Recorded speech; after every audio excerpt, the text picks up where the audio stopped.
नमस्कार, स्वागत है आपका उल्लेख न्यूज में। हम एक बार फिर हाजिर हैं देश और दुनिया की ताज़ा खबरों के साथ। देवबंद यूनानी मेडिकल कॉलेज में मुस्लिम राष्ट्रीय मंच द्वारा कौमी एकता सम्मेलन का आयोजन किया गया, जिसमें मुख्य अतिथि इंद्रेश कुमार मार्गदर्शन मुस्लिम राष्ट्रीय मंच ने भारतीयता, हिंदुस्तानियता और भाईचारे पर अपना खास जोर देते हुए कहा कि हम दुनिया के किसी भी मुल्क में चले जाएं तो हमारी पहचान हमारे धर्मों से नहीं बल्कि हमारी पहचान हमारे मुल्क से होती है। उन्होंने कहा कि हमारा लक्ष्य हिंदू मुस्लिम को एक साथ जोड़कर ये बताना है कि हमारे पूर्वज एक थे, हमारी परंपरा एक है, हमारे रीति रिवाज एक है, इसलिए मूल रूप से हम एक ही डीएनए से संबंधित हैं। उन्होंने विस्तार पूर्वक समझाया कि किस तरह महिलाओं की सुरक्षा और उनके सम्मान के लिए हमारी सरकार ने महिला को मजबूत बनाने के लिए तलाक विरोधी कानून लागू किया। उन्होंने कहा कि बेहतरीन मुसलमान वो है जो वतन से मोहब्बत करे, इंसानियत को चाहे, यही इस्लाम की मूल शिक्षा है। उन्होंने हजरत मोहम्मद की जिंदगी, उनकी सुन्नतें, शिक्षा व उनका मानवता के लिए जो संदेश थे वो मौजूद जनसमूह को विस्तार से व्याख्यात किए। ऐसा है, मुस्लिम राष्ट्रीय मंच अपने कार्यक्रम पिछले 17-18 साल से लगातार कर रहा है और 2021 के ख़त्म होते होते पर देवबंद से 2022 के लिए क्या संदेश जाए, इसके लिए ये कार्यक्रम किया गया है। इस कार्यक्रम का उद्देश्य है, मकसद है कि वतन के अंदर मजहबों के नाम पर फसाद और दंगा नहीं हो, बल्कि मोहब्बत भाईचारा आए। इसी के साथ साथ जात के नाम पर छुआछूत ना हो, सम्मान और भागीदारी हो, औरत के साथ भेदभाव नहीं हो, उसकी इज्जत हो और उसको भी इज्जत के साथ साथ हिफाजत भी मिले।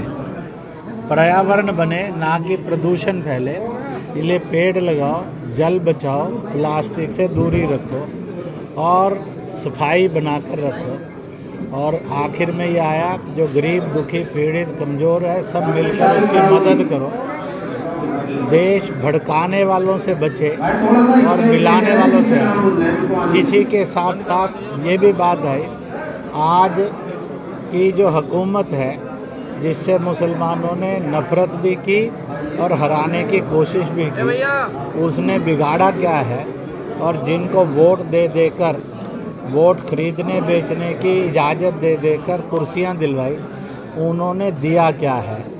सब ने मिलकर कहा कि उन्हों को कुर्सियां दी तो बिगाड़ा ही बिगाड़ा है। हम आज पराये हो गए, अल्पसंख्यक हो गए, अपराधी हो गए, अनपढ़ हो गए, बेरोजगार हो गए, कहीं ना कहीं जलालत की ज़िंदगी जीनी पड़ रही है। और हम चाहते हैं और 3 तलाक जैसे शैतान की मार भी खाते रहे। इसलिए आज मुसलमान इस बात पर सोचने पर मजबूर भी है और ज़रूरत भी समझता है। जिनसे मोहब्बत करके वोट दिया उन्होंने बिगाड़ा ही बिगाड़ा है, जिनसे नफ़रत करके हराने की कोशिश की उन्होंने दंगा मुक्त भी बना दिया हिंदुस्तान को और यूपी को। इसी के साथ साथ जो मुसलमान है उसको भी हर स्कीम के अंदर बराबर का हिस्सेदारी और हक मिल रहा है। इस प्रकार से यह रेजोल्यूशन पास किया। देवबंद से अब एक नई आवाज़ आएगी, फिरका प्रस्ती नहीं, भाईचारा, नफ़रत नहीं, मोहब्बत और औरत। जैसे इसका मेन उद्देश्य है कि मुस्लिम समाज को जागरूक करना, मुस्लिम समाज को एजुकेटेड करना, और हम ये चाहते हैं कि हमारे मुस्लिम समाज के ज़्यादा से ज़्यादा बच्चे पढ़ें और हमारी बेटियां पढ़ें, क्योंकि बेटियां जो हैं आने वाले दूसरे घर जाती हैं, वहाँ पर भी वो अपने बच्चों को पढ़ाती हैं, तो हमारी बेटी का बहुत बड़ा सम्मान है। इसलिए हमने किया है कि हमारे जितने मुस्लिम समाज के लोग हैं वो सब जागरूक हों और वो आगे बढ़ें और वो पढ़ें लिखें, यही हमारा उद्देश्य है।